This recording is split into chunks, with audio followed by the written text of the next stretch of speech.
De groep Kite Man die de muzikale opening van het Oeral Festival juist doen. Bij een vijand zonder handvat helpt alleen het nutteloze.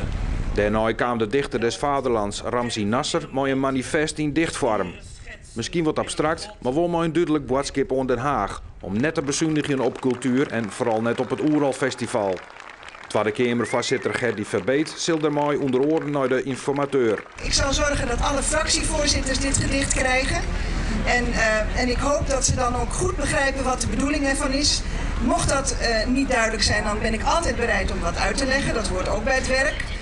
En ik zal ook zorgen dat de informateur het krijgt. Er is ook een website die gericht is aan de informateur. Dan zullen we zorgen dat het daar ook komt te staan.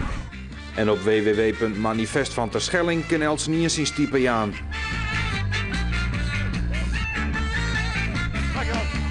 Een van de eerste theateracts wie het stuk Master en Margarita van Theater te Guillermo de Kift. Daar weer nog een soort om te dwaan, want bij een brandwikkeling kon al het jocht en een stuk van het decor van Theater verlen. Nou ja, dat zie je in deze toneelrollen die we opbaand. En die mannen die hingen aan aluminium constructie die we helemaal smolten. Die had Teunis Bakker uit Weensum helemaal op nijmakken. Dus dat is dat een machtige ding dat het dan toch slaagt. Maar het kost wel een heel soort tijd. En daardoor is het hele proces wat iemand kan scouten.